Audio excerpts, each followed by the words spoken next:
بسم اللہ الرحمن الرحیم الحمد للہ رب العالمین والصلاة والسلام علی اشرف الانبیاء والمرسلین قال اللہ فی شانہ وما ارسلناک الا رحمتا للعالمین محبوب رب المشرقین والمغربین وجد الحسن والحسین المکی المدنی القرشی الہاشمی المولانا ابی القاسم محمد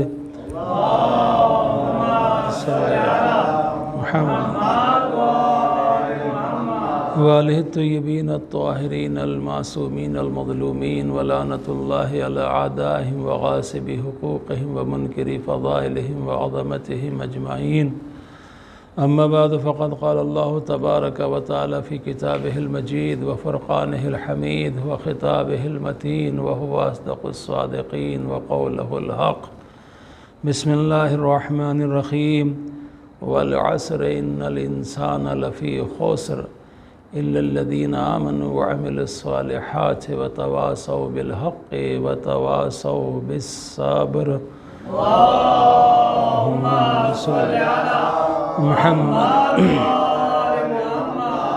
عزیزان محترم، سورہ عصر کی ذیل میں گفتگو شروع کی تھی اور انشاءاللہ کوشش رہے گی کہ اسی کے سائے میں کچھ باتیں آپ حضرات کے اذہان عالیہ تک پہنچا سکوں۔ پروردگار عالم جس نے انسان کو احسن تقویم کے اوپر پیدا کیا، یعنی اس سے بہتر انداز کوئی ہو ہی نہیں سکتا، کسی کے شعور میں، کسی کے عقل میں آ ہی نہیں سکتا کہ اس سے بہتر کچھ بن سکتا تھا۔ اللہ نے ایسا انسان بنایا اور پھر بنانے کے بعد اس کے لیے تمام کائنات کو مسخر کر دیا۔ اب یہ انسان اتنا طاقتور ہو گیا کہ یہ ہواؤں کے اوپر پرواز کرتا ہے، یہ پانی کے سینے کو چیرتی ہوئی کشتیاں، اور اس کو یہ اپنے روبکار لاتا ہے۔ انسان کو پروردگار عالم نے تمام چیزوں کو بر اختیار دے دیا اور یہاں تک کہ انسان چاند پہ پہنچ گیا، لیکن اللہ سبحانہ و تعالیٰ نے پہلے ہی اس کو آگاہ کر دیا کہ تمہاری ترقی کتنی بھی زیادہ ہو جائے لیکن تم دنیا کی ترقی کو کامیابی مت سمجھنا، کیونکہ ہم اعلان کر رہے ہیں اور ہم سے بہتر کوئی جانتا نہیں ہے کہ والعصر ان الانسان لفی خسر، زمانے کی قسم انسان نقصان میں ہے، گھاٹے میں ہے، خسارے میں ہے۔ لیکن اگر یہ سب نقصان میں ہو جائیں تو اللہ کے اس انسان کو بنانے کا فائدہ کیا ہے؟ لہٰذا اس نے فرمایا الا الذین آمنوا وعملوا الصالحات، سوائے ان لوگوں کے کہ جو مومن ہیں، ایمان لائے ہیں اور ایمان کے ساتھ نیک اعمال انجام دیتے ہیں، وتواصوا بالحق وتواصوا بالصبر، اور حق کی اور صبر کی وصیت کرتے ہیں۔ تو یعنی اللہ سبحانہ و تعالیٰ بتا رہا ہے کہ دیکھو انسان نہ سارے کامیاب ہیں نہ سارے ناکام ہیں۔ ہو سکتا ہے کہ انسان دنیاوی اعتبار سے بہت کامیاب ہو جائے اور وہ چاند پر پہنچنے کے بعد یہ کہے کہ دیکھو ہم چاند پر پہنچ گئے، ہم بہت کامیاب ہیں، لیکن اگر وہ ایمان سے خالی ہے تو اس کی یہ کامیابی نہیں ہے، اس لیے کہ چاند پر جانا انسان کے لیے بڑے شرف کی بات نہیں ہے، بلکہ انگلی کے اشارے پر چاند کے 2 ٹکڑے کر دینا یہ شرف کی بات ہے۔ صلوات بر محمد و آل محمد، اللہم صل علی محمد۔ تو وہاں جا کے فخر کر رہا ہے، یہ فخر کی بات نہیں ہے۔ ٹھیک ہے، یہ جو کچھ تو نے کیا ہے یہ ہماری عطا کردہ نعمتوں کے ذریعے سے کیا ہے، ورنہ تیری حیثیت نہیں ہے کہ تو وہاں جا سکے، یا جو کچھ بھی یہ دیا ہے کائنات میں سب کچھ ہماری وجہ سے، ہم نے کائنات کو تیرے لیے مسخر کیا ہے، ورنہ تجھے تو یہ بھی اندازہ نہیں ہے کہ تو جو ایک قدم اٹھا رہا ہے اس کے بعد دوسرا قدم رکھ بھی پائے گا کہ نہیں رکھ پائے گا۔ تو رات کو سویا ہے، صبح کو بستر سے اٹھے گا یا نہیں اٹھے گا تجھے نہیں معلوم ہے۔ جس سفر پر جا رہا ہے وہاں سے واپس آئے گا کہ نہیں آئے گا تجھے اس کا بھی علم نہیں ہے۔ جو کچھ دیا ہے ہم نے دیا ہے، لیکن تو اس بات کا خیال رکھنا کہ اگر تو نے اپنی ترقی میں اپنے پیدا کرنے والے کو یاد رکھا تو تیری دنیا بھی کامیاب ہوگی اور آخرت بھی کامیاب ہوگی۔ لیکن اگر تو اس کے مقابلے پر آ گیا تو فرعون بن کے تو خدائی کا دعویٰ تو کر سکتا ہے، لیکن ہم دریا میں غرق کر کے بتا دیں گے کہ دیکھو جب ہم عروج دیتے ہیں تو اتنا دیتے ہیں کہ انسان خود کو خدا کہنے لگتا ہے، اور جب ذلیل کرتے ہیں تو اتنا کرتے ہیں کہ پھر اس کا لاشا پانی کے اوپر تیرتا ہوا دکھائی دیتا ہے۔ صلوات بر محمد و آل محمد۔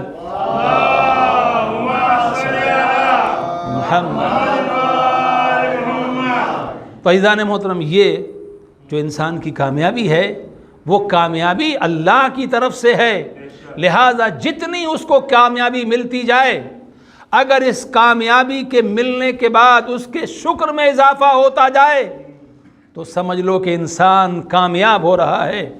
لیکن اگر نعمتیں ملنے کے بعد انسان کفر کی منزل پر جانے لگے تو سمجھ لو کہ انسان گھاٹے کی طرف جا رہا ہے، اس لیے کہ شکر انسان کو محمد مصطفیٰ بناتا ہے اور کفر انسان کو شیطان بنا دیتا ہے۔ صلوات بر محمد و آل محمد۔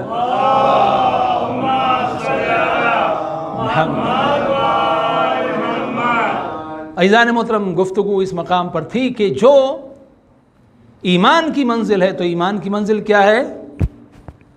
اللہ پر ایمان، اس کے رسولوں پر، انبیاء پر ایمان، سب پر ایمان رکھنا ہے، لیکن حکم کس کا ماننا ہے؟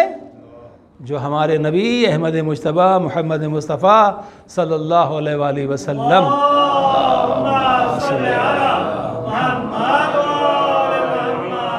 جتنی کتابیں نازل ہوئی ہیں سب کے اوپر ایمان رکھنا ضروری ہے، لیکن پابندی کس کے حکم پر کرنا ہے؟ جو کتاب ہماری ہدایت کے لیے نازل ہوئی ہے، جسے قرآن مجید کہتے ہیں۔ اور پھر آخرت کے اوپر ایمان رکھنا بھی ضروری ہے۔ اب سوال یہ ہوتا ہے، جو ہم بات کل سے گفتگو میں ہماری چل رہی ہے، پرسوں سے، وہ یہ ہے کہ یعنی دنیا جو اسلام پر اعتراض کرتی ہے، دو طریقے کے لوگ ہیں۔ ایک وہ لوگ ہیں کہ جو اسلام کو صحیح سے جانتے نہیں ہیں، جن کے پاس اسلام کے بارے میں جو انفارمیشن ہے، جو معلومات ہے، وہ ادھوری ہے یا انہیں غلط سورسز سے معلوم ہوا ہے۔ انہوں نے مسلمانوں کی تاریخ کو اسلام کی تاریخ سمجھ لیا، اس لیے کہ اسلام کی تاریخ اور ہے، مسلمانوں کی تاریخ اور ہے۔ انہوں نے قرآن کو پڑھا نہیں ہے، صرف کسی سے کچھ آیتیں، آدھی ادھوری آیتیں یا غلط ٹرانسلیشن سن لیا۔ تو یہ طبقہ وہ ہے کہ جو ہدایت پا سکتا ہے۔ دوسرا طبقہ وہ ہے کہ جس کو اسلام سے دشمنی ہے، عناد ہے، بغض ہے، وہ آپ کی کسی اچھی بات کو سننے کے لیے تیار نہیں ہے۔ یہ جو ہے یہ ہمیشہ سے یہ بیماری لا علاج ہے، ہر زمانے میں یہ لا علاج ہے، اس کا علاج نہیں ہو سکتا۔ اس لیے کہ آپ نے دیکھا ہے، یعنی آپ نے دیکھا مراد یہ کہ آپ نے ساری تاریخ اسلام آپ کے سامنے ہے کہ کوئی ایک انسان جس نے رسول اللہ کے بارے میں کوئی اس کو زیادہ معلومات بھی نہیں تھی، وہ آیا اور اس نے پیغمبر کا کوئی ایک معجزہ دیکھا، اور معجزہ دیکھنے کے بعد مسلمان ہو گیا اور پیغمبر کے ساتھ زندگی بھر رہا۔ اور وہیں اسی مکے کے اندر ابو لہب بھی تھا، ابو جہل بھی تھا، جس نے ایک نہیں بہت سارے معجزات کو دیکھا، اور ابو جہل نے تو معجزات طلب کیے، اچھا یہ کر کے دکھا دو ہم کلمہ پڑھ لیں گے، یہ کر کے دکھا دو ہم کلمہ پڑھ لیں گے۔ پیغمبر معجزات دکھاتے رہے لیکن وہ ٹس سے مس نہیں ہوا۔ کیوں؟ یعنی یہ وہ لوگ ہیں، ختم اللہ علی قلوبہم وعلی سمعہم وعلی ابصارہم، یہ لوگ وہ ہیں جن کے دلوں کے اوپر مہر لگا دی گئی ہے، سیل لگا دی گئی ہے، یہ اپنی جگہ سے ہلنے والے نہیں ہیں۔ مولا علی علیہ السلام کے ساتھ بھی یہی ہوا، سب کچھ کہتے رہے، تعریفیں کرتے رہے۔ آج بھی کتنے لوگ ہیں آپ دیکھتے ہیں، آپ دیکھیے سوشل میڈیا کا زمانہ ہے، آپ سنیے یہ مولا کتنے فضائل پڑھ رہے ہیں، مولا علی کتنی شان بیان کر رہے ہیں، ہمارے لوگ دیوانے ہو جاتے ہیں، ارے سبحان اللہ دیکھو تو کیسا مولا کا چاہنے والا ہے۔ لیکن پھر جب بات آتی ہے خلیفتہ بلا فصل تو کہتے ہیں نہیں وہ تو نہیں ہے، وہ تو نہیں ہے، یا کوئی اور بات آئی کہا نہیں ہے۔ نہیں آپ سمجھ رہے جو میں بات عرض کرنا چاہتا ہوں کہ سب کچھ جاننے کے بعد بھی ان سے مولا علی ہضم نہیں ہوتے، کسی سے رسول اللہ ہضم نہیں ہوتے، اسلام ہضم نہیں ہوتا۔ کیوں؟ اس لیے کہ ان کے دل اس لائق نہیں ہیں، ان کے قلب ایسے طاہر نہیں ہیں کہ ان کے اندر مولا علی علیہ السلام کی محبت ٹھہر سکے۔ یہ محبت جاتی تو ہے مگر ٹھہرتی نہیں، کیونکہ رسول اللہ نے فرمایا ہے اے علی تیری محبت کے لیے دلوں کا پاک ہونا ضروری ہے۔ کسی نجس دل میں مولا علی کی محبت ٹھہرتی نہیں ہے۔ تو اب قرآن کا مسئلہ یہ بھئی آپ کہتے ہیں کہ قرآن کی وجہ سے لوگ جو ہے وہ ٹیررسٹ بنتے ہیں، ٹیررزم پھیل رہا ہے، آتنکوادی بنتے ہیں، انتہا پسند بنتے ہیں۔ قرآن میں ایسی آیات ہیں؟ قرآن میں کون سی آیت ایسی ہے؟ قرآن نے تو ایک پہچان بتا دی۔ قرآن نے پہچان بتائی ہے کیا کہ جب جناب ابراہیم علیہ السلام کو امامت ملی اور اس کے بعد جناب ابراہیم علیہ السلام نے اللہ سبحانہ وتعالیٰ کی بارگاہ میں عرض کی وَمِن ذُرِّيَّتِي، پروردگار اس عہدہ امامت کو میری نسل میں جاری رکھے گا۔ تو جواب کیا ہوا؟ لا ینال عہد الظالمین، ہمارا عہدہ کسی ظالم تک نہیں پہنچ سکتا۔ تو اگر کوئی انسان ظلم کر رہا ہے، بھلے ہی اس کے ہاتھ میں جو پرچم ہے وہ لا الہ الا اللہ کا ہو، محمد الرسول اللہ کا ہو، چاہے داڑھی کتنی بھی بڑی ہو، چاہے لباس کیسا بھی ہو، چاہے نمازیں کیسی بھی ہوں، سجدے کا نشان کتنا بھی بڑا ہو، اور وہ اپنے آپ کو کہے میں خلیفۃ المسلمین ہوں، قرآن نے کہا لا ینال عہد الظالمین، ہمارا عہدہ کسی ظالم تک نہیں پہنچ سکتا۔ تو بھائی آپ اسلام ان لوگوں سے نہ لیجئے، آپ اسلام کو ان سے لیجئے جو صاحب قرآن ہے، یا صاحب قرآن سے لیجئے یا وارث قرآن سے لیجئے۔ وارث قرآن جو ہے ائمہ علیہ السلام ہے، ان کی سیرت میں آپ کو قرآن ملے گا، تو آپ کو اسلام کی صحیح تصویر دکھائی دے گی۔ اب آج کے زمانے کا انسان کہہ سکتا ہے کہ بھائی اب ظاہر سی بات ہے کوئی امام ہمارے سامنے تو نہیں ہے، اس وقت کسی نے نہیں پڑھی ہے تاریخ اسلام اس طریقے سے، ائمہ کا کردار اس کے سامنے نہیں ہے، تو وہ اسلام کو کہاں سے سمجھتا ہے؟ اسامہ بن لادن سے، ابوبکر بغدادی سے، ملا عمر سے۔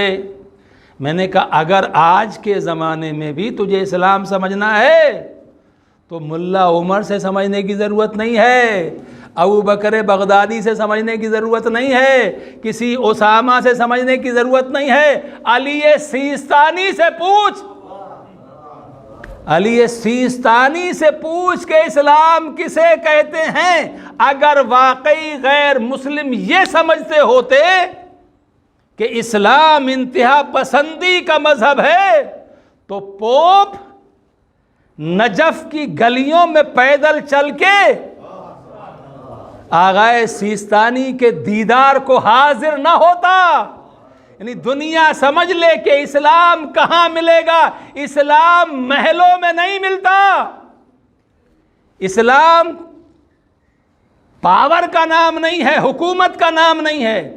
اب آپ سمجھئے، میں بچوں کے لیے عرض کر رہا ہوں، بہت سے لوگ ہیں آج کل کہ جو ہمارے علماء کے اوپر، مراجع کے اوپر جو ہے بڑی بڑی باتیں کرتے ہیں، یہ دیکھتے نہیں دوسرے مذاہب کے لوگوں کو دیکھو، ذرا سا کچھ مل جاتا ہے، ان کی گاڑیاں کتنی لمبی لمبی ہوتی ہیں، ان کے بنگلے کتنے بڑے بڑے ہوتے ہیں، ان کے خرچے کتنے ہوتے ہیں۔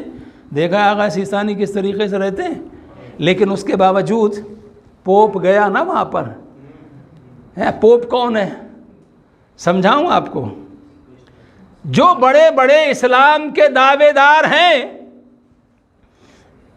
جس کے سامنے سر تسلیم خم کرتے ہیں، جو اسلام کے بڑے بڑے دعوے دار ممالک ہیں، جس یورپ اور امریکہ کے سامنے جھک جاتے ہیں اسے، یہ جو اسلامی ممالک کس کے سامنے جھکتے ہیں؟ یورپ اور امریکہ کے سامنے. اور یورپ اور امریکہ جس کے سامنے جھکتے ہیں اسے کیا کہتے ہیں؟ اسے پوپ کہتے ہیں.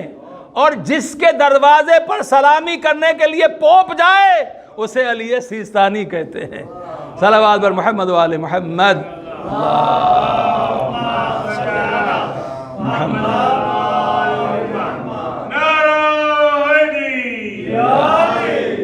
عزیزان محترم، یہ ممبر جو ہے یقیناً فضائل محمد و آل محمد علیہ السلام کے لیے ہے، لیکن یہ ہمارے علماء جو ہیں یہ مولا علی علیہ السلام کے علم کے وارث ہیں، ائمہ کے علم کے وارث ہیں. لہٰذا ان کو سمجھنا ہمارے لیے ضروری ہے اور ان کا احترام کرنا، ان کے مقام کو سمجھنا. اگر ہم عزت چاہتے ہیں کہ یو این کا جنرل سیکریٹری جا کے ملاقات کرنا فخر سمجھتا ہے اور وہاں پر اس کے لیے کوئی خاص اہتمام نہیں ہوتا، بلکہ جیسے آپ جا کے ملتے ہیں ویسے ہی وہ بھی جا کے ملتے ہیں ان سے. اور بڑے بڑے ممالک کے لوگ اگر ملنے کی کوشش کرتے ہیں منع کر دیا جاتا ہے کہ نہیں ہمارے پاس وقت نہیں ہے. تو عزیزان محترم، چاہے علی سیستانی ہوں چاہے علی خامنئی ہوں، یہ دنیا کو بتا رہے ہیں کہ اگر اسلام کو اس زمانے میں تمہیں سمجھنا ہو تو تم ہمارے پاس آؤ، ہم بتائیں گے. جب یہ بات چلی نیوکلیر پاور کے بارے میں کہ ایران نہ بن جائے تو کیا کہا کہ ہم ایسے ہتھیار، ایسے ویپنز بنانا حرام سمجھتے ہیں جس میں بے گناہ لوگوں کی جان جانے کا خطرہ ہو. تمہیں اس بات کی پریشانی ہے کہ ایران یہ بنا لے گا؟ نہیں، یہاں بنانے کی بات ہی نہیں. ہم وہ ہتھیار بنانا جائز ہی نہیں سمجھتے جس سے کسی بے گناہ کی جان جانے کا خطرہ ہو.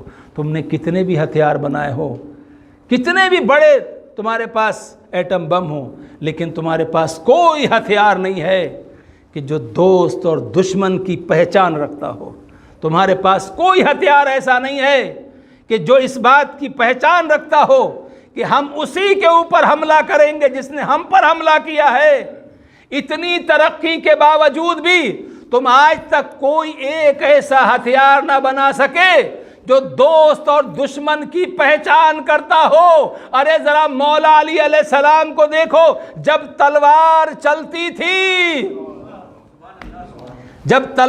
چلتی تھی صرف سامنے والے کو نہیں، اگر اس کی نسل میں بھی کوئی مومن پیدا ہونے والا ہوتا تھا تو علی کی تلوار رک جایا کرتی تھی.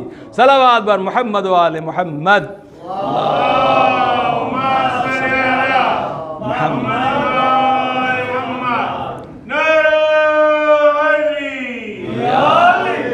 تو عزیزان محترم، یہ قرآن مجید کو اگر سمجھنا ہے تو اس کے لیے رسول اور اہل بیت رسول ان کی سیرت کو ہم اپنے سامنے رکھیں، تب قرآن ہماری سمجھ میں آئے گا کہ انہوں نے کبھی کسی کے اوپر ظلم نہیں کیا اور نہ کبھی یہ ظلم کر سکتے تھے، نہ کبھی ظلم کر سکتے ہیں، اس لیے کہ وہ معصوم ہو ہی نہیں سکتا جو کسی کے اوپر ظلم کرے، بلکہ مومن بھی کسی پر ظلم نہیں کر سکتا.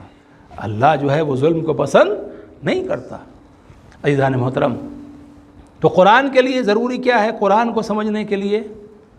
کہ اہل بیت علیہ السلام سے محبت کی جائے. ورنہ کیا ہوتا ہے کہ یہ قرآن جو ہم تلاوت کرتے ہیں وہ زبان تک تو رہتا ہے، ہمارے دل میں اترتا نہیں ہے، دل میں نہیں اترتا. مولا علی علیہ السلام تشریف لے جا رہے ہیں کوفے میں، رات کی تاریکی ہے، مولا آگے آگے، قمبر پیچھے پیچھے. ایک مکان کی چھت سے کسی قاری کے قرآن پڑھنے کی آواز آئی.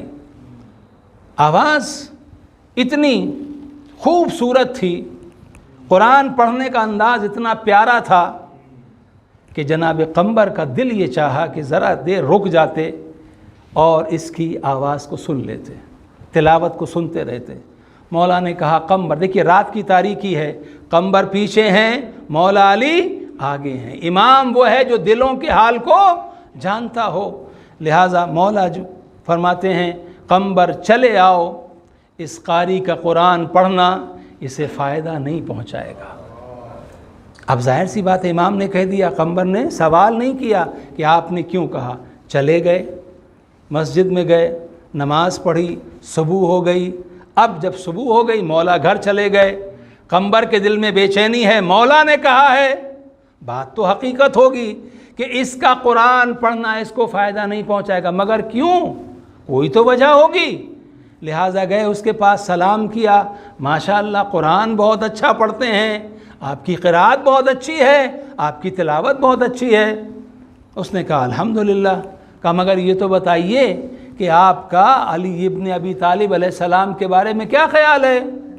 کہا علی کے بارے میں میرا خیال کیا ہوگا، جیسے اللہ کے بندے ہم ویسے علی، علی اور ہم میں کیا فرق ہے؟ میں اتنا سننا تھا، قمبر اپنی جگہ سے اٹھے اور کہا میرے مولا نے سچ فرمایا تھا۔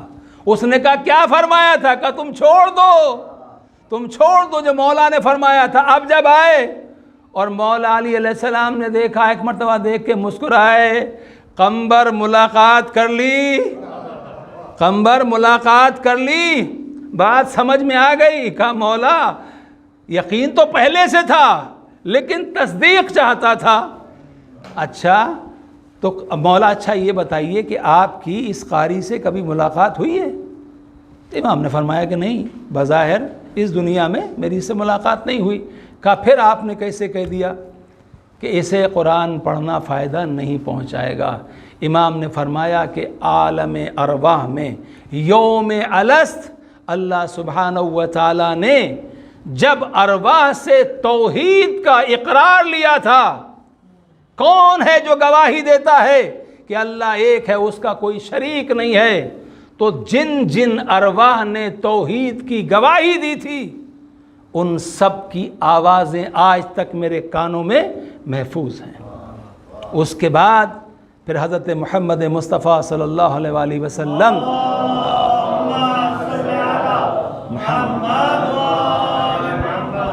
رسول اللہ کی رسالت کی گواہی لی گئی، تو جن جن لوگوں نے گواہی دی ان سب کی آوازیں میرے کانوں میں موجود ہیں۔ اس کے بعد اللہ سبحانہ و تعالیٰ نے میری ولایت کا اقرار لیا، جن جن لوگوں نے میری ولایت کا اقرار کیا ان سب کی آوازیں میرے کانوں میں محفوظ ہیں۔ جب اللہ کی توحید کی بات ہوئی تھی تو اس نے گواہی دی تھی، جب رسول اللہ کی رسالت کی بات ہوئی تھی اس نے گواہی دی تھی، لیکن جب میری ولایت کی بات آئی تھی یہ خاموش ہو گیا تھا۔ اور قمبر یاد رکھو، جس کے دل میں میری محبت نہ ہو اسے قرآن پڑھنا فائدہ نہیں پہنچا سکتا۔ عزیزان محترم دیکھیے، ایک منزل ہے، کسی کے لیے کتنے شرف کی بات ہے وہ معصوم کے سامنے ہو، معصوم کے سامنے ہونا، معصوم کے قریب بیٹھنا، معصوم کی گفتگو کو سننا کتنے شرف کی بات ہے۔ لیکن ایسا نہیں ہے کہ ہر انسان اس سے فائدہ بھی حاصل کر لے۔ اکثر لوگ یہ کہتے ہیں کتنے خوش نصیب تھے وہ لوگ جنہوں نے رسول اللہ کا دور دیکھا۔ ہاں خوش نصیب تھے مگر سب نہیں۔ کتنے خوش نصیب لوگ تھے جنہوں نے مولا علی کا زمانہ دیکھا، تھے خوش نصیب مگر سب نہیں، اس لیے کہ جنہوں نے مانا ان کی فضیلت بھی بڑی ہے، اور جنہوں نے نہیں مانا ان کے لیے مشکلات بھی بڑی ہیں۔ سوال یہ ہے کہ رسول اللہ کی زندگی میں اتنے سارے اصحاب ہیں، لیکن ایک شخص ایسا بھی ہے کہ جو رسول اللہ سے بے پناہ محبت کرتا ہے، نام اس کا اویس قرنی ہے، زندگی میں کبھی ملاقات نہیں کی ہے، لیکن رسول اللہ نے اس کے لیے جامہ بھیجا، لباس بھیجا کہ جاؤ میری طرف سے یہ اویس کو تحفتاً پیش کر دینا۔ اور اس کے بعد میں یہ بھی کہا کہ اویس جس کے حق میں دعا کر دے، جس کی مغفرت کی دعا کر دے، اللہ سبحانہ و تعالیٰ اس کو جنت میں جگہ عطا فرمائے گا۔ تو اویس کون تھے؟ جنہوں نے رسول اللہ کو آنکھوں کی روشنی سے نہیں دیکھا تھا لیکن دل کے نور سے دیکھ رہے تھے، رابطہ دل کا تھا۔ جو لباس لے کے گیا تھا وہ تھا کہ جس نے رسول اللہ کو مسلسل دیکھا تھا۔ لہٰذا ایک مرتبہ جناب اویس سے کہا ہم یہ لباس لے کے آئے ہیں اور رسول اللہ نے بتایا ہے کہ جس کے حق میں آپ دعا کر دیں اللہ اس کی مغفرت فرمائے گا، وہ جنتی ہو جائے گا۔ لہٰذا میرے حق میں دعا کر دیجئے، اللہ مجھے جنت میں جگہ عطا فرمائے۔ اتنا سننا تھا۔ جناب اویس نے کہا سنو، اگر تمہارا ایمان اور عمل ایسا ہے کہ تم جنت میں جاؤ تو میری دعا کی ضرورت نہیں ہے، اور اگر تمہارا ایمان اور عمل ایسا نہیں ہے تو میری دعا سے کوئی فائدہ نہیں ہے۔ عزیزان محترم، اب میں بات عرض کر رہا ہوں کہ یہاں پر منزل یہ ہے کہ جو ساتھ میں بیٹھنے والے ہیں ان کی منزل یہ ہے کہ وہ اس سے جا کے کہہ رہے ہیں جس نے رسول اللہ کو دیکھا نہیں کہ اگر آپ ہمارے حق میں دعا کر دیں تو ہمیں جنت مل جائے۔ اب یہ اویس کا مرتبہ اتنا بلند کیوں ہوا عزیزان محترم؟ یہ بات جب سمجھ میں آئی کہ جب مولا علی علیہ السلام صفین میں جا رہے تھے اور ایک مرتبہ اپنے ساتھیوں سے کہا ٹھہر جاؤ، یمن کی طرف سے میں اپنے دوست کی خوشبو محسوس کر رہا ہوں۔ لوگ رک گئے، کس کا انتظار ہو رہا ہے؟ دیکھا سامنے سے اویس قرنی چلے آ رہے ہیں، اور اس کے بعد وہی اویس قرنی جا کے جنگ صفین میں مولا علی علیہ السلام کے ساتھ میں رہے اور پھر مولا علی علیہ السلام کی نصرت میں شہید ہوئے۔ تو عزیزان محترم، ان کا دیدار ہونا بہت بڑی بات ہے، لیکن دیدار کے ساتھ معرفت کا ہونا بھی ضروری ہے۔ معرفت کا ہونا بہت ضروری ہے۔ اگر معرفت نہ ہو تو صرف دیدار سے فائدہ نہیں ہوتا، بلکہ اگر انسان گستاخیاں کرے گا تو پھر سزا بھی اس کی سخت ہوگی۔ آل محمد کا کردار کیا ہے؟ انسان چاہتا یہ ہے کہ بھئی جو کچھ مال ہے مل جائے، میری زندگی اچھے سے گزرے، میری اولاد کی زندگی اچھے سے گزرے۔ نہیں، لوگ کہتے ہیں ہمارے بعد بچوں کو کوئی تکلیف نہ ہو، جبکہ یہ کوئی ضروری نہیں ہے۔ اگر آپ نے بچوں کو صحیح تربیت دی ہے، اگر ان کا ایمان صحیح ہے، اگر تربیت صحیح ہوئی ہے اور انہوں نے اس تربیت کو سمجھا ہے، تو اگر آپ نے مال دنیا نہیں بھی چھوڑا ہے تب اس کے بعد وہ اپنی دنیا بھی بنا لیں گے اور آخرت بھی بنا لیں گے۔ لیکن تربیت میں کمی رہ گئی ہے تو کتنے لوگ آپ نے دیکھا ہوگا اتنے مال چھوڑ کے گئے ماں باپ، اور اس کے بعد اولاد نے سب کچھ برباد کر دیا، سب کچھ برباد کر دیا۔ لہذا سب سے بڑی بات کیا ہے کہ اولاد کو جو دولت دیں، سب سے بڑی دولت وہ ایمان کی دولت ہونی چاہیے، اور اس کو نیک عمل کی دولت دے کے جائیں کہ بیٹا اگر نماز کا وقت ہو اور کوئی کام بھی چل رہا ہو تو کام کو چھوڑ دینا، نماز کی طرف آ جانا، اس لیے کہ جب تم اپنے رب کو نہیں بھولو گے تو تمہارا خدا بھی تمہیں فراموش نہیں کرے گا، اور پھر اس کے بعد جو روزی تمہیں ملے گی اس روزی کے اندر بہت برکت ہوگی۔ تو ہمارا کام کیا ہے؟ بہرحال یہ بھی ذمہ داری ہے باپ کی ذمہ داری ہے کہ وہ اپنے بچوں کے لیے حلال روزی کمائے، اور یہ بھی ذمہ داری ہے کہ ہمارے بچے بھوکے نہ رہیں جہاں تک ہم سے ہو سکے۔ لیکن فرق کیا ہے؟ فرق یہ ہے کہ ہمارے بچے بھوکے ہوں تو ہم دوسرے کی مدد نہیں کر سکتے۔ ہماری ذمہ داری یہ ہے کہ پہلے ہم اپنے بچوں کے کھانے کا انتظام کریں، لیکن اہل بیت کی منزل یہ ہے کہ اگر ان کے ہاں کھانا موجود ہوتا ہے تو وہ کھانا اٹھا کے دوسرے کو دے دیتے ہیں، اپنے بچے بھوکے ہو جاتے ہیں۔ ایک روایت جو میں آپ کے سامنے پیش کر رہا ہوں یہ کئی طریقوں سے ہے، لہٰذا ایک اجمالی طور پر ایک میں آپ کے سامنے پیش کر رہا ہوں، وہ یہ ہے کہ جناب زہرا سلام اللہ علیہا کے گھر میں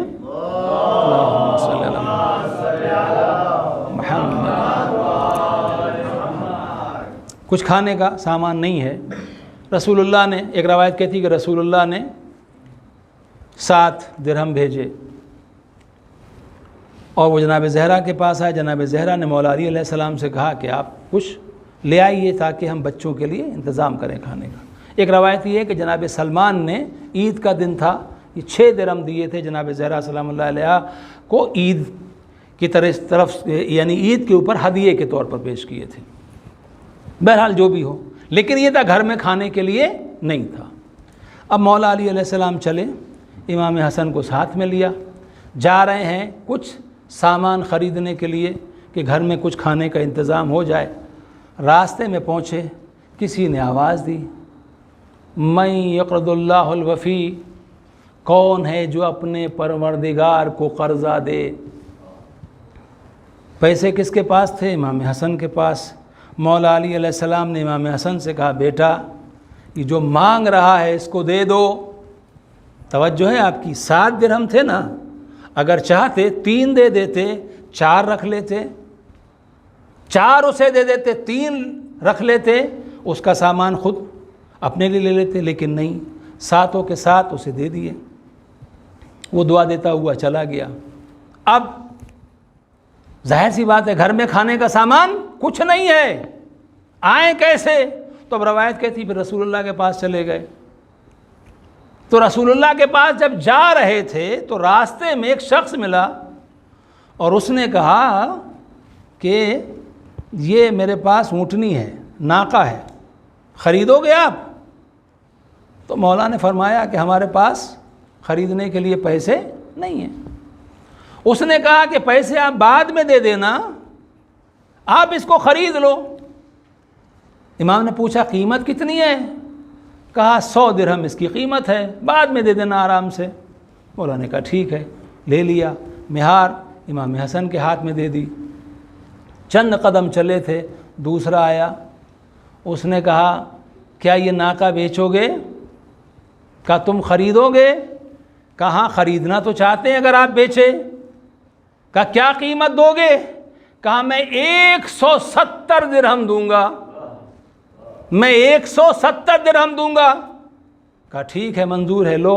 یعنی مولا نے یہ 100 درہم اس کے دے دیں گے جس کا قرضہ ہے، اور یہ 70 درہم جو ہے وہ ہمارے پاس آ جائیں گے۔ اب اس کے بعد امام وہاں چلے اور اس انسان کو تلاش کر رہے ہیں، وہ جو پہلے ملا تھا جس نے ناقہ بیچی تھی، اس کو تلاش کر رہے ہیں۔ دیکھا اتفاق سے، یعنی اتفاق نہیں بلکہ یہ اللہ کا انتظام تھا کہ وہاں رسول اللہ بیٹھے ہوئے تھے۔ اور جب مولا علی نظر دوڑا رہے تھے تو رسول اللہ نے پوچھا یا علی کسے تلاش کر رہے ہو؟ یا علی کسے تلاش کر، ناقہ بیچنے والے کو ڈھونڈ رہے ہو؟ مولا نے کہا ہاں اسی کو تلاش کر رہا ہوں۔ کہا وہ نہیں ملے گا، اس لیے کہ ناقہ بیچنے والا جبرائیل تھا اور ناقہ خریدنے والا میکائیل تھا۔ یہ اللہ کا انتظام تھا۔ تم نے 7 درہم دیے تھے، اللہ نے 170 بھیج دیے تمہارے لیے۔ صلوات بر محمد و آل محمد۔ محمد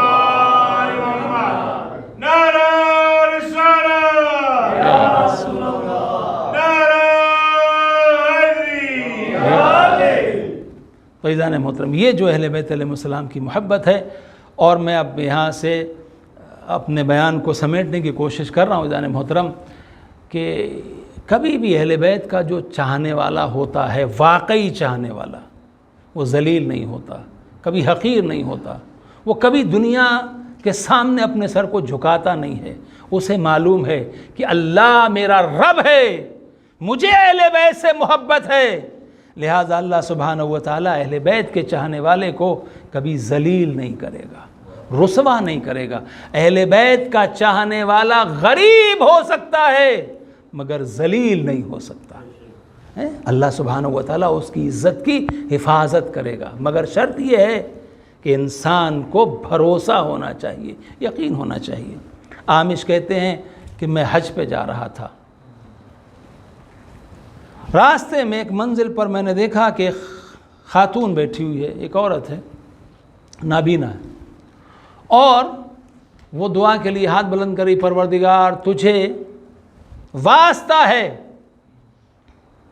اس علی ابن ابی طالب علیہ السلام کا کہ جس کے لیے تو نے ڈوبے ہوئے سورج کو پلٹا دیا تھا، وہ سورج جو ڈوب گیا تھا اس کو پلٹا دیا تھا، میرے معبود میری آنکھوں کی بینائی کو واپس کر دے۔ اب عامش مولا علی سے محبت تھی، اپنے مولا کا نام سنا تو خوشی ہوئی، لہذا سوچا ضرورت مند ہے، نابینا عورت ہے، بڑھ کے گئے، جا کے 2 درہم اس کو دیے، اس نے ہاتھ میں لیے جب اس کو دیے ہاتھ میں لیے، اس نے کہا کیا ہے یہ؟ درہم. اور اس نے ایک مرتبہ پھینک دیے، اور پھینکنے کے بعد میں کہا تمہیں معلوم نہیں ہے جس کے دل میں اہل بیت کی محبت ہوتی ہے وہ کبھی فقیر نہیں ہوتا، وہ کبھی فقیر نہیں ہوتا، وہ حقیر نہیں ہوتا. تم مجھے کیا دے رہے ہو؟ لے جاؤ. انہوں نے درہم اٹھا لیے، چلے گئے حج کے لیے، حج کمپلیٹ کر لیا، واپس آئے، دیکھا کہ اسی مقام پر اب وہ جگہ جو ہے وہاں وہ بڑھیا دکھائی نہیں دی. تو آس پاس دیکھا، اب جب دیکھا تو وہاں پر جو عورت ہے وہ عورت تو ہے لیکن وہ نابینا نہیں ہے. تو کہا ہم جب یہاں سے گئے تھے تو ایک نابینا عورت کو چھوڑ کے گئے تھے، وہ بیٹھی ہوئی تھی، وہ کہاں ہے ملے گی؟ کہا وہ کوئی اور نہیں، وہ میں ہوں. کہا تم ہو؟ تو تم تو نابینا تھی، اب یہ روشنی کہاں سے آ گئی آنکھوں میں؟ تو کہا کہ میں اس مقام پر 6 دن تک بیٹھی رہی، اور 6 دن بیٹھے بیٹھے بس یہی دعا کری، پروردگار اے میرے رب، جس نے علی ابن ابی طالب کے لیے ڈوبے ہوئے سورج کو پلٹایا تھا میری آنکھوں کی بینائی کو پلٹا دے. 6 دن گزر گئے. جب 7ویں شب آئی جو شب جمعہ تھی، ایک مرتبہ رات میں سو گئی. جب میں نے سویا کوئی بزرگ آئے، پوچھا علی سے محبت کرتی ہے؟ کہا ہاں محبت کرتی ہوں. کتنی محبت کرتی ہے؟ کہا بہت محبت کرتی ہوں اپنے مولا سے. کہا اچھا اگر تو علی سے محبت کرتی ہے تو ایک مرتبہ کہا کہ پروردگار اگر یہ واقعی علی ابن ابی طالب سے محبت کرتی ہے تو اس کی آنکھوں کی بینائی کو پلٹا دے. اور یہ کہنے کے بعد انہوں نے مجھ سے کہا کہ اپنے ہاتھ کو اپنی آنکھ پر رکھ لو. میں نے اپنے ہاتھ کو اپنی آنکھوں پہ رکھا، انہوں نے دعا کی اور اس کے بعد میں کہا کہ اپنے ہاتھ کو ہٹا لو. اب جو میں نے ہاتھ کو ہٹایا تو کیا دیکھا کہ میری بینائی واپس آ چکی تھی، میں ٹھیک ہو گئی تھی. اور جب میں ٹھیک ہو گئی خواب کے عالم میں ہی، تو اس کے بعد ان بزرگ نے کہا کہ دیکھو ایک بات کا خیال رکھنا اور دوسروں تک یہ بات پہنچا دینا کہ آل محمد کی محبت کو کبھی چھوڑنا نہیں. یہ دنیا میں بلاؤں سے بچاتی ہے اور آخرت میں جہنم کی آگ سے بچاتی ہے. صلوات بر محمد والے یا صلی علی محمد. دنیا میں کوئی مصیبت ہے اگر آپ نہیں جا سکتے نجف، آپ کربلا نہیں جا سکتے، آپ مدینہ نہیں جا سکتے، کسی بھی جگہ پر بیٹھ کے توسل کیجئے، ان کے واسطے سے مانگیے، آپ کی مدد یقیناً ہوگی. اگر اللہ سبحانہ و تعالیٰ آپ کے حق میں اس چیز کو بہتر سمجھے گا آپ کو ملے گی. عزیزان محترم، یہ آل محمد کی محبت اتنی عظیم شے ہے کہ جو تمام انسانوں سے ممتاز کر دیتی ہے. رسول اکرم جا رہے ہیں، مدینے کی گلیاں ہیں اور وہاں پر بہت سارے بچے کھیل رہے ہیں. ایک مرتبہ پیغمبر آگے بڑھنے کے بعد ایک بچے کے قریب گئے، اسے سینے سے لگایا، اس کی پیشانی کا بوسہ دیا، گود میں بٹھا لیا، بہت پیار کیا. اصحاب تعجب میں ہیں، بچے اتنے سارے ہیں لیکن سارے بچوں کو چھوڑ کر ایک ہی بچے کی پیشانی کا بوسہ بھی ہے، اسے سینے سے بھی لگا رہے ہیں، دعائیں بھی دے رہے ہیں. پوچھا یا رسول اللہ یہ سارے بچوں میں سے آپ نے ایک ہی بچے کو منتخب کیوں کیا، اسے اتنا پیار کیوں کر رہے ہیں؟ پیغمبر نے فرمایا تم اس کے مقام کو نہیں جانتے ہو. میں نے اپنی آنکھوں سے دیکھا ہے کہ ایک دن میرا حسین جا رہا تھا، یہ حسین کے پیچھے پیچھے چل رہا تھا اور حسین کے قدموں کے نیچے کی خاک کو اٹھا کے اپنی آنکھوں سے لگا رہا تھا، اپنے سر پر رکھ رہا تھا. چونکہ یہ میرے حسین سے محبت کرتا ہے اس لیے میں اس سے محبت کرتا ہوں. اگر انسان، آپ سوچئے ایک مومن کی، ایک مسلمان کی تمنا یہ ہوتی ہے. لوگ شکایت کرتے ہیں کہ ہم گئے مدینے مگر ہمیں رسول اللہ کی زری چومنے کو نہیں ملی، ہمیں رسول اللہ کی زری چومنے کو نہیں ملی. وہ جو کھڑے ہوئے تھے وہاں شرطے اور وہ متوع، انہوں نے چومنے نہیں دیا. ٹھیک ہے نا؟ تو بے چینی کیا ہے کہ ہمیں رسول کی زری چومنے کو مل جائے. رسول اللہ نے کہا میرے حسین سے محبت کرو، میں تمہاری پیشانی کا بوسہ لوں گا. جو حسین سے محبت کرے۔ اور اس کے بعد یہی بچہ بڑا ہوا، جوان ہوا، رسول اللہ کے اصحاب میں تھا، پھر مولا علی علیہ السلام کے ساتھ وفاداری کی، اور جب مولا نے مدینہ چھوڑا کوفے، تو یہ کوفے آ گیا۔ اور کوفے میں آنے کے بعد دیکھیے عجیب منزل ہے، یہ جو اہل بیت کے چاہنے والے ہوتے ہیں نا، ان کا مزاج الگ ہے، دنیا ان کے بارے میں سوچتی ہے۔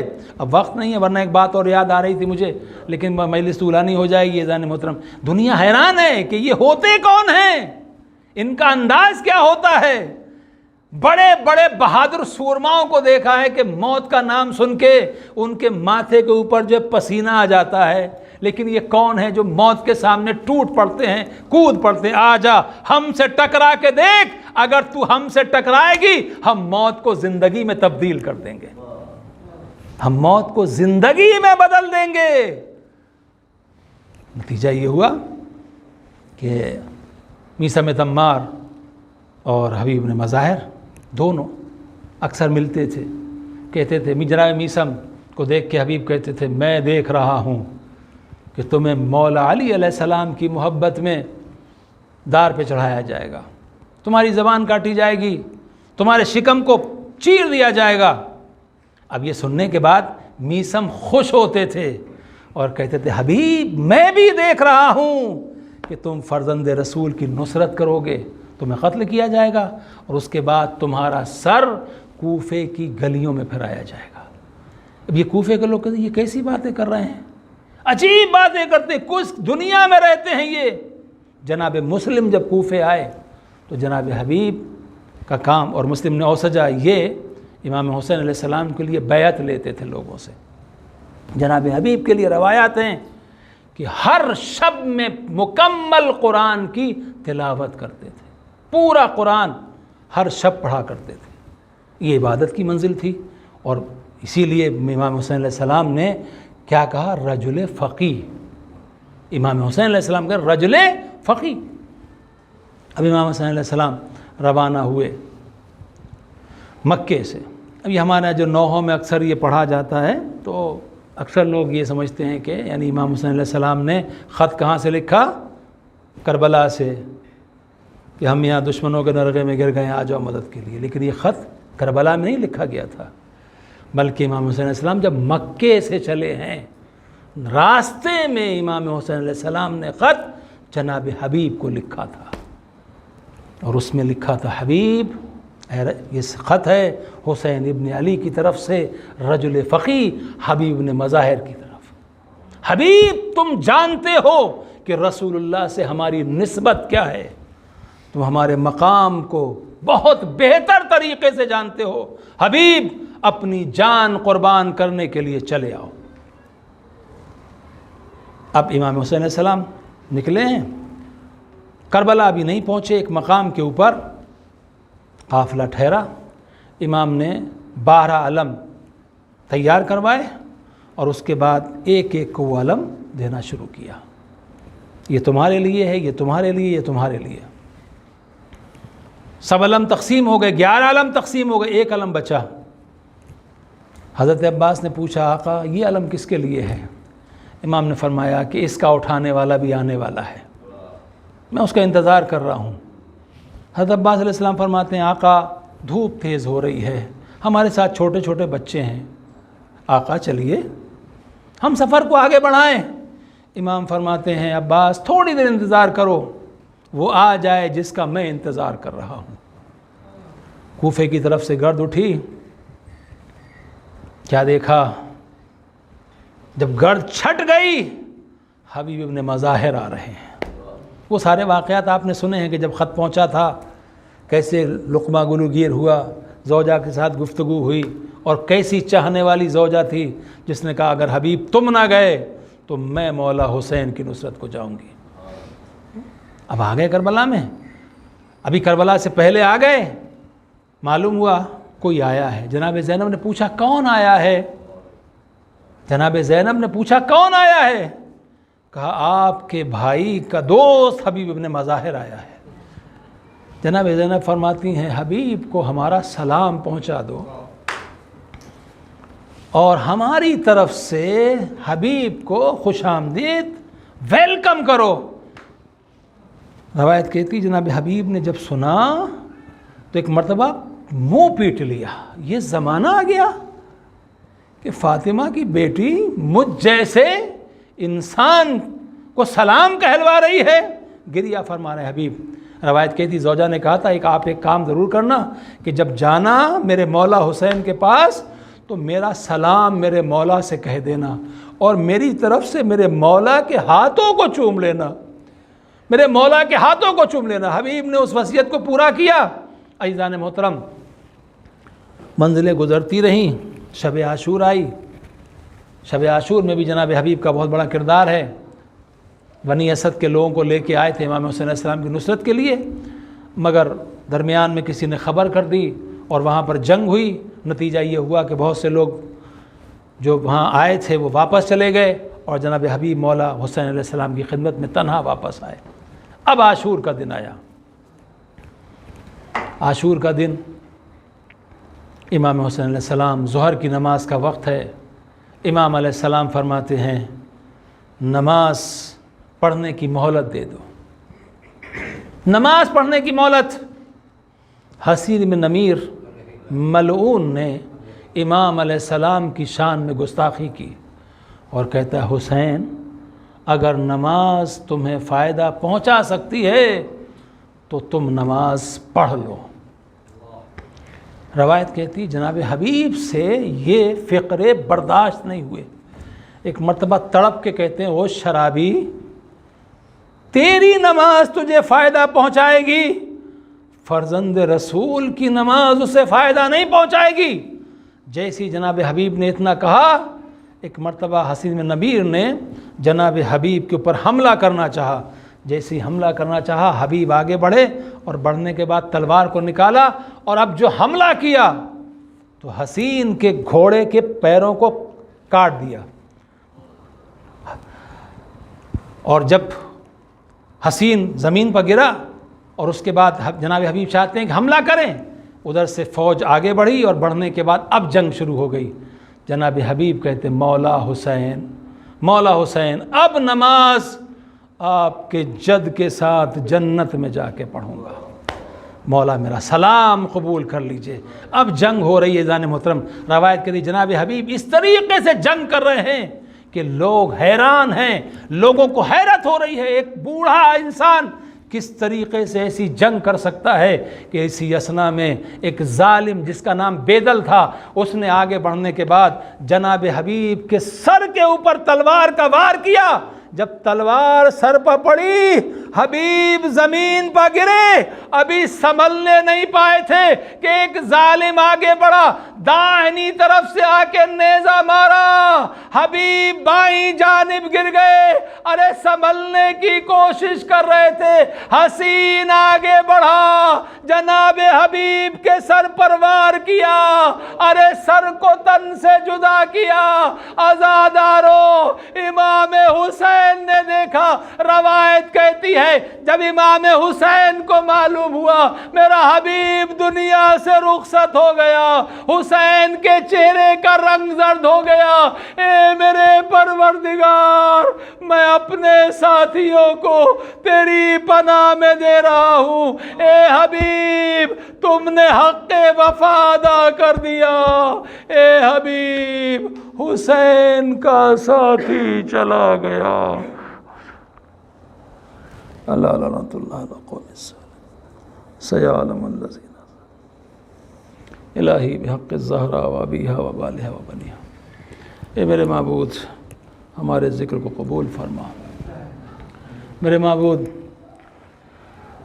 دنیا میں جہاں جہاں بھی محمد و آل محمد علیہ السلام کے چاہنے والے ہیں ان سب کی جان، مال، عزت و آبرو کی حفاظت فرما۔ جو بیمار ہیں انہیں شفاء کامل عاجلہ عطا فرما۔ جو پریشان حال ہیں ان کی پریشانیوں کو دور کر دے۔ اے میرے معبود ہماری ماں بہنوں بیٹیوں کی عزت و آبرو کی حفاظت فرما۔ میرے معبود ہمیں محبت اہل بیت علیہ السلام کے اوپر ثابت قدم رکھ، مقامات مقدسہ کا تحفظ فرما، ہمیں ان کی زیارت نصیب فرما۔ اے میرے معبود ہمارے امام علیہ السلام کے ظہور میں تعجیل فرما اور ہمیں امام علیہ السلام کے اعوان و انصار میں شمار فرما۔ آمین رب العالمین بحق محمد و آلہ الطاہرین ماتم حسین۔